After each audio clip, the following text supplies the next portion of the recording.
L'invité du jour, animé par Aurélie Véron. L'invité du jour sur Espoir FM aujourd'hui, c'est Jean-Michel Delmas. Bonjour Jean-Michel. Bonjour. Alors on est très heureux de vous retrouver à l'antenne d'Espoir FM. Comment vous présentez Jean-Michel ? Vous êtes producteur de pruneaux, passionné d'histoire. Est-ce que c'est ça aujourd'hui ? En tout cas, c'est pour ça qu'on vous reçoit en tant que passionné d'histoire et auteur de plusieurs ouvrages, dont un tout dernier qui s'appelle 60 chroniques du Lot-et-Garonne, l'histoire revisitée. Alors déjà, racontez-nous un peu votre parcours, comment vous en êtes venu à écrire ces livres sur l'histoire du département. Eh bien, c'est par la radio, imaginez-vous. C'est par la parole qu'on arrive à écrire. C'est un miracle. Non, en fait, comme vous le savez, Aurélie, j'ai réalisé avec nos collègues 400 émissions sur l'histoire du Lot-et-Garonne, les histoires du Lot-et-Garonne. Au départ, c'était à Radio Bulle. D'ailleurs, ces 400 émissions, je vous les ai remises à Radio Espoir, au service de toutes les radios associatives, donc vous les avez en mémoire. Et donc, à l'occasion de ces 400 émissions sur l'histoire revisitée du Lot-et-Garonne, c'est quand même l'occasion aux archives départementales de chercher partout des sujets.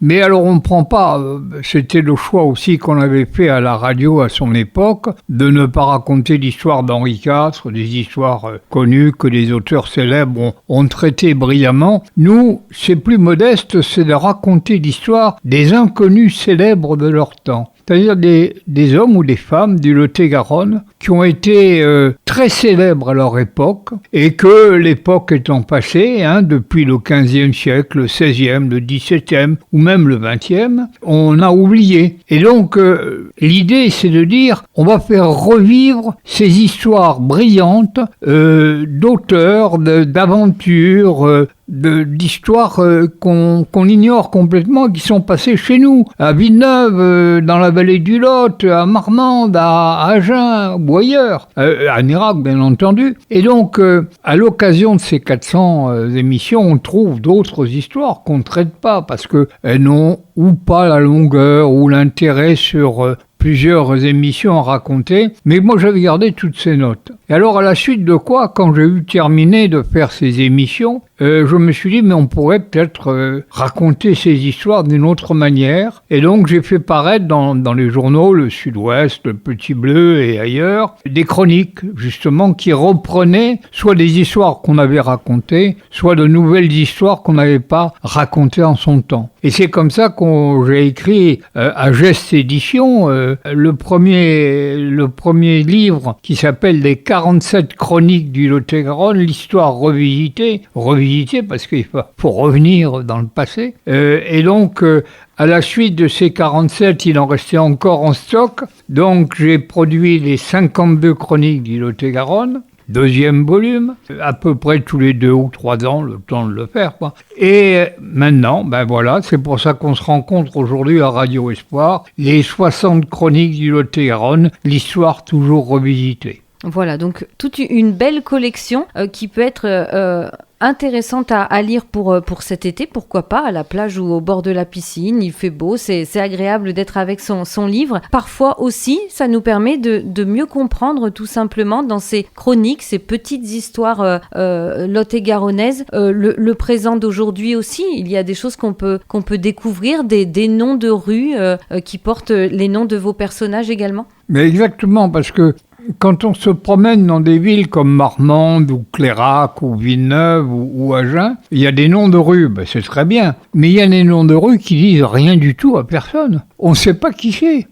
Alors, est-ce que simplement il habitait le quartier à l'occasion, que c'est un élu, un maire, un adjoint, quelqu'un qui a été... Et puis quelquefois, ce sont des gens célèbres dont on n'a pas sur les plaques de ces rues raconté ni montré à quelle époque ils ont vécu. Et c'est comme ça que on retrouve certains personnages racontés dans les chroniques qui sont sur des plaques de rue. Donc ça illustre pourquoi ils ont été honorés d'une plaque dans la rue où ils ont habité à l'époque. Donc voilà, plein de sujets. Ce n'est pas un livre d'une histoire à l'autre traité de manière chronologique. Elles apparaissent comme ça. On peut lire celle qu'on a envie. On ouvre une page au hasard et on peut le lire. Oui, tout à fait. En plus, la technique, en quelque sorte, si on appelle ça la technique, c'est que les chroniques sont courtes. C'est-à-dire, ce sont des chroniques qui font 4-5 pages, pas plus, 3 pages, 4 pages. Il faut que ça permette d'aller d'une histoire à l'autre rapidement. Et comme vous disiez, que ce soit un cadeau facile à faire et facile à lire, et en le prenant par un bout ou par un autre, ce ne sont pas des histoires continues dans le temps, elles sont discontinues, c'est des personnages, des femmes et des hommes qui ont vécu dans le Lot-et-Garonne ou qui n'ont pas vécu dans le Lot-et-Garonne, mais qui sont issus du Lot-et-Garonne, qui sont nés en Lot-et-Garonne et qui ont quelquefois eu des vies et des aventures passionnantes ailleurs. Hein. Alors sur la couverture du livre, 60 chroniques du Lot-et-Garonne, l'histoire revisitée, on peut apercevoir 3 personnages. Il y a un petit 4e à 4 pattes. Il y a une femme dans une belle robe et 2 hommes plutôt emmitouflés. On voit bien qu'on n'est pas dans la même période. Qui sont ces personnages ? Eh bien, c'est une habitude qu'on a pris avec la maison d'édition de mettre toujours en exergue. C'est pas un choix particulier, mais c'est parce qu'on avait des images de ces personnages dont on raconte des histoires. Et là, en l'occurrence, la belle dame qui a une robe rose avec un petit chien blanc à côté d'elle, eh bien, c'est ni plus ni moins que, écoutez bien, Hortense Schneider, elle-même, la chanteuse l'égérie d'Offenbach, qui a eu les succès incroyables à Paris après, eh bien, Hortense Schneider a commencé sa carrière au théâtre d'Agen. Alors, c'est une époque où les théâtres, un peu avant Napoléon III, sous Napoléon III, mais au début, les théâtres étaient très réglementés par la police, parce qu'on craignait beaucoup qu'à l'occasion de pièces de théâtre, on ait des mots subversifs pour le gouvernement en place qui était très tatillon. Et alors donc, les directeurs de théâtre étaient obligés de donner la liste des pièces qu'ils allaient jouer, pour savoir si ces pièces étaient convenables, et en même temps, on avait la liste des personnes, des acteurs de cette époque-là. Et c'est comme ça qu'aux archives, j'ai retrouvé la feuille de l'année à laquelle Hortense Schneider a débuté sa carrière. Elle n'avait pas 20 ans, 22 ans, elle n'était pas encore connue. Eh bien, il y a marqué Hortense Schneider, etc. Elle est née à Bordeaux et puis elle est venue chanter à Agen pendant 1 an et demi. Et le directeur du théâtre de l'époque, qui s'appelait Delmas, qui est un ancien avocat parisien, ayant remarqué son talent et apprécié comme tel, parce que dans les journaux de l'époque, les journaux du temps de Napoléon III, les journaux dans le Lot-et-Garonne, bien entendu, eh bien on voit des petites critiques à l'occasion de la pièce qui a été donnée au théâtre du Cournot à Agen, et donc on s'aperçoit que Hortense Schneider est déjà remarquée par son côté très prime-sautier, elle occupe la scène, quoi, elle éclate déjà, bien que jeune. Et Delmas la recommande pour aller à Paris, parce qu'il a gardé des contacts à Paris, et arrivé à Paris, Offenbach l'entend à l'occasion de sa venue à Paris. Et il l'engage immédiatement, et grâce aux livrets qui ont fait la base de ses opérettes, elle est devenue, la reine de l'opérette de cette époque-là, avec le succès qu'on imagine. Ben voilà une histoire. C'était très émouvant de retrouver la liste de tous les auteurs, et puis en même temps qu'il y avait la liste, le nom, le prénom, il y avait aussi les salaires. Alors elle touchait 50 francs par mois, c'était pas beaucoup. Et un acteur de la même troupe du théâtre des Cournot touchait lui 80 francs parce qu'il avait plus d'ancienneté. Mais alors à Paris, les tarifs ont changé rapidement. Hein.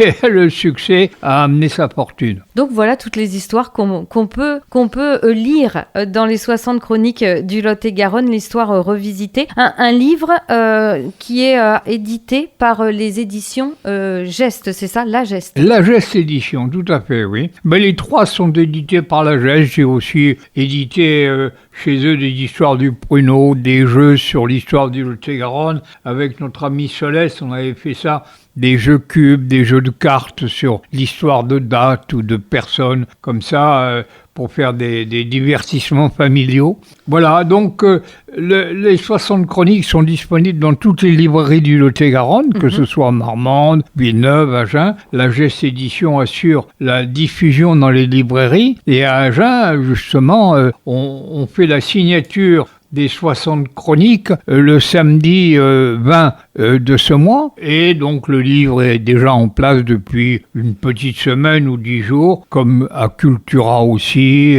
et à Villeneuve. Donc les livres sont déjà à la disposition des lecteurs. Et alors ce qui est amusant, c'est qu'à l'occasion de ces signatures que l'on fait, c'est un peu une figure obligée pour les maisons d'édition, mais on rencontre des personnes très, très gentilles qui disent « Ah, mais j'ai lu tel livre et me racontez que... » Alors, quelquefois, il y a des gens qui rajoutent en disant « Mais vous n'avez pas parlé de... » Alors, pas parlé de qui? Alors, on nous explique « Ah oui, ben, effectivement, là, un personnage qu'on n'avait pas vu, qu'on n'avait pas trouvé dans la mémoire des archives du département. » Mais vous savez, dans la mémoire des archives départementales, il y a encore des milliers et des milliers d'histoires qui sont racontées à personne, mais qui sont conservées, comme la feuille de présence d'Hortense Schneider. Voilà. D'accord, donc un 4e livre est possible. Ah ben, il est actuellement... J'en ai écrit déjà quelques-unes, parce qu'il m'en reste en stock des notes. Donc j'en ai écrit quelques-unes, et le 4e volume probablement s'appellera quelques chroniques en plus et quelques autres récits. Et donc on va un peu étoffer, donc des histoires un peu plus longues, des choses un peu qu'on n'avait pas réduites à quelques pages au départ, mais qui méritaient un peu plus de développement, ou qui méritent des rebondissements. Voilà. Donc, voilà. En tout cas, cet été, on peut lire les 60 chroniques du Lot-et-Garonne, l'histoire revisitée de Jean-Michel Delmas. C'est chez La Geste Édition. Vous pouvez d'ailleurs, chers auditeurs, consulter le site internet de La Geste Édition. Vous retrouverez toutes les productions de Jean-Michel Delmas et des autres auteurs du Lot-et-Garonne. Je crois qu'on peut même choisir par département. Comme ça, on a toutes les œuvres des auteurs. Et puis, oui, il y a notre ami Parayous qui édite aussi à la Geste Édition, et qui d'ailleurs vient signer une semaine avant moi chez Martin Delbert. C'est vous dire si la Geste Édition va être content de ses auteurs lot-et-garonnais. Ils sont à la une tous les samedis pendant 15 jours chez Martin Delbert. Ben, c'est pour preuve que le département a plein de choses à raconter, un riche passé.